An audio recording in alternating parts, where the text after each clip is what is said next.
Martinique, le monde du transport et du tennis est en deuil. Christian Cator, directeur du CAD, compagnie antillaise de déplacement, en charge de l'exploitation du réseau de transport du Gros Monde et le Nord-Atlantique Sud, a tiré sa révérence à l'âge de 65 ans. Après sa veillée à l'espace funéraire de la Joyeuse, où ses amis ou une foule sont venus lui rendre un dernier adieu, car il était la force tranquille.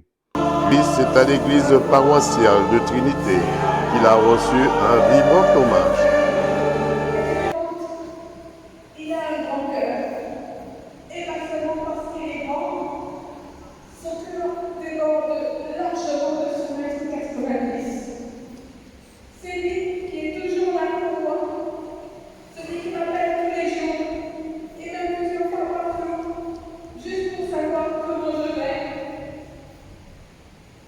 S'il ne fait pas trop froid, si je ne suis pas seule, enfin, savoir si je vais bien. Parfois, juste pour me raconter une histoire rigolote, ou pour me dire devine le super bon repas que Marie a cuisiné ce soir. Souvent, pour me dire ce qui se passe dans sa vie, ce qui le rend heureux, ce qui le fait souffrir. Christian 14, 65 ans, laisse ses enfants, Fabien, Cédric, son épouse Marie, sa mère Elmire, surnommée Titi, ses petits-enfants, ses sœurs, le monde du transport et du tennis dans une grande douleur. C'est au pied de ta croix que je trouve le réconfort. Je n'ai plus peur de rien quand je suis blottie dans tes bras. C'est au pied de ta croix que je trouve le réconfort. Je n'ai plus peur de rien quand je suis blottie dans tes bras. Assoiffée de ton nom qui me redonne la vie. Tu me nourris avec ton pain de vie. La douceur de ta voix, je m'en lasserai pas. Quand tu me parles, je t'entends et je crois. Puis c'est au cimetière champêtre de la ville de Sainte-Marie qu'il a retrouvé sa dernière demeure à côté de son père Yves XIV, accompagné des porteurs de gerbes et une forte délégation de Martinique Transport. Puis c'est Jean Dorsan qui retrace le parcours de cet homme hors du commun. Il est toujours très difficile pour moi de perdre ces hommes d'honneur. Je ne peux pas ne pas être là pour accompagner ce frère à sa dernière demeure.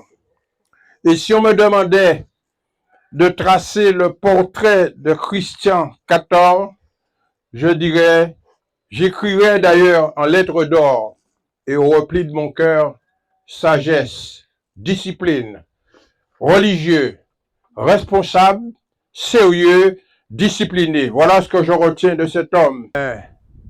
Le frère qui nous a quittés était un homme responsable. Il aimait son métier, il exerçait dans les règles de l'art. Et c'était un homme très discipliné. Vous savez bien, dans notre pays, certains ont toujours peur de la discipline. Et la discipline, comme dit l'autre, c'est la force principale des armées. Et son comportement, s'il faut parler de Christian, était un agent universel de la force tranquille. Dans son métier, il n'a jamais accordé de licence à la démence et de protection à l'incorrection.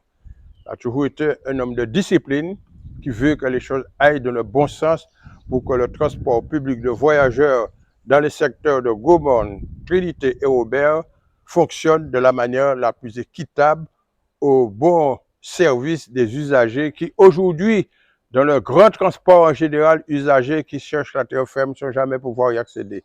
Mais lui, Christian, avait mis tout en place pour que le secteur dont il était responsable soit desservi, les usagers soient desservis dans les règles de l'art. 2 mots pour sa famille. À toute sa famille, à ses enfants, à ses petits-enfants, je leur dirai toutes mes condoléances parce qu'ils ont perdu un potomitan de leur famille. Et vous savez bien, l'homme meurt seul. Même ses amis les plus chers ne peuvent absolument rien contre cette réalité. Christian XIV, 65 ans, restera pour tous un indestructible souvenir. Et comme un parfum tenace que le temps affine, tous garderont de lui une douce clarté des souvenirs inoubliables. Bon voyage, l'ami, et que la terre te soit légère.